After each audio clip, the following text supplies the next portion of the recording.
Hey there, fans. I am back from the comic shop again this week, and I got one comic. Can you believe that? There was one comic on my list. The last few weeks I've gotten like 8 or 9 comics on my list, and this week one. What a weird turn of events. But Birthright, issue number 18, is the one comic. But since it was my birthday this week, I got some graphic novels collected editions that I'll show you. 7 of those that my friends and family plucked off my Amazon wish list. But the first thing I got, here we go. Williamson, Bresson, and Lucas doing Birthright. Looks like they're about to meet a devil or an angel. The last few issues, we've gotten lots of answers to stuff. There's been big fights. There's the evil thing that's haunting one of our characters. Everybody, we got a birth about to happen. We got the 5 mages on Earth who want to take out the evil guy who's trying to take him out, but his dad thinks he can still be saved from his evil side because he's really a good guy. Then his big little brother wants to save him too, and it's been a good ride, Birthright. I'm sure I'll enjoy this issue. And now the first of the graphic novels I got was Our Expanding Universe, a graphic novel by Alex Robinson. I don't know what these weird lines are instead of a smooth gradation in space. But I usually read Alex Robinson stuff. I first discovered him in the 90s with Box Office Poison was the comic he was doing. Since then he's done one called Tricked, one that's called Too Cool to Be Forgotten, and maybe a couple others I don't remember. But this one I've actually had the time to read. It's about people living in New York City, in Brooklyn, I think, and how it's a struggle to keep your friendships going as people settle down in their late 20s and start having kids, and some guys are still hitting the bongs with their buddies, but they got a new baby coming, so that's going to change things, and there's infidelity, and it's kind of about life. Alex Robinson likes these slice of life ones, and I like them too. It's in black and white. He's not the most versatile cartoonist, but he's a good storyteller, and he gets the job done. So like I said, I usually, if I see anything new by him, I pick it up or put it on my wish list. I think this one came out this year or last year, I can't remember, but I said I've actually read this one and enjoyed it. Give it a look. And next we have Bandette, Volume 1 Presto by Tobin and Coover. I'm in the middle of this one right now. This is the second one I'm reading, and so far it's pretty good. It's sort of a superhero story, but it's a light-hearted superhero story. I think it's French or Belgian, they said, but it's a Dark Horse original, Eisner Award for Best Digital Comics. So I'm not sure where it really originated, but it seems to take place in France or Belgium. I think I read Belgium in the ongo. There's French language stuff going on, but that's what's her name again? Bandette. She's a superhero, but a very light-hearted superhero. Even though there's some mean things going around her, she's kind of light, and she's got a crew of people with her, and another rival. She's a superhero and a thief, but she steals from the thieves. So, like I said, so far I'm enjoying it. So far it's a B. I'm not giving it an A. We'll have to see how the rest of the story goes. I'm that far into it. Colorful artwork. At least parts of it are colorful, then parts of it are brown. But like I said, so far I'm enjoying it. It's a solid B. Give it a look. Next, we have the Founding Fathers Funnies by Peter Bagge. Non-stop historical hilarity. I think I've actually read all of these because they were backups in some other Peter Bagge comics. I forget what they were in the backups in. Whatever the latest Peter Bagge comics I got over the last 5 or 6 years, he did 2 or 3 page backups. What shall we call the president? Founding Fathers Funny. And it's just about all our founding fathers, the Revolutionary time, and their sort of foibles and feuds with each other, and it takes it in a humorous light. But I really enjoyed reading these when they were in the backups and other Peter Bagg stuff, so I saw those coming out in one volume. Who put it? Oh, another Dark Horse original.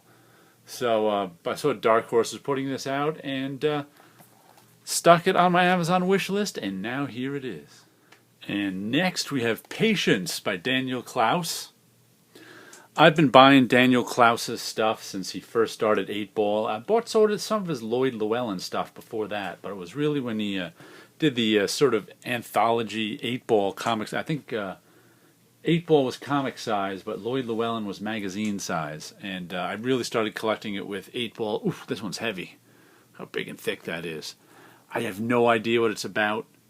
I don't think this was in any anthology before this, but I'm not even sure because I don't know what it's about. But he used to run things in his 8-Ball comic book, and then they'd be collected in these collected editions. But I don't think he's done that in years. Yeah, I don't think there's been a new issue of 8-Ball in a decade or so. 1985. But whatever it's about, I'm down with Dan Klaus, no matter what he's got going on. I usually, I think I have all his graphic novel stuff that he's been doing over the last 10 years. I don't think I've missed one, but it's like I said, his stuff is good. If you like sort of weird stories of everyday life and not everyday life, because he goes off on the fantastic sometime. Death Ray, I think that may have been the last thing I read by him. That was good. Just about an ordinary guy who inherits a death ray and what he does with it. But anyway, Daniel Klaus, Patience. He's one of my must-buys, and here it is.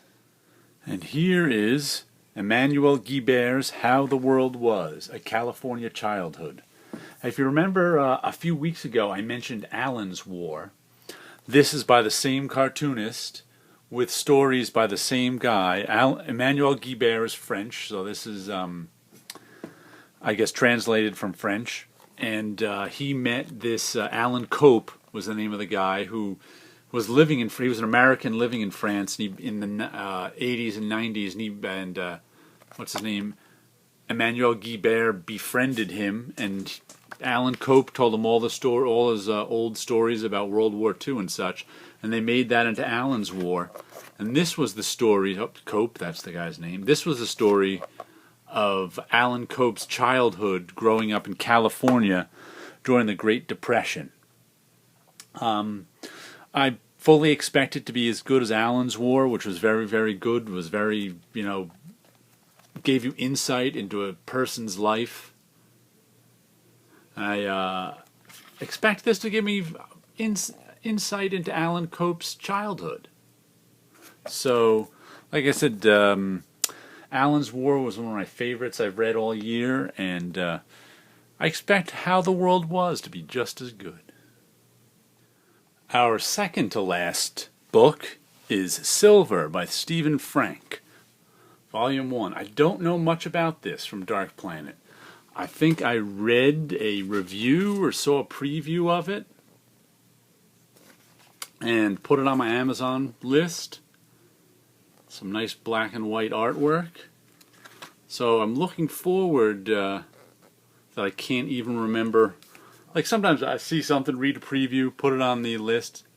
With Silver, it's interesting how much entertainment can be packed into a fast-moving, thrill-filled story. Dynamic, unfussy, black and white art, and all in the service of speed and momentum. A really, really fun ride from Tim Sale, and we've got pull quotes from everybody else.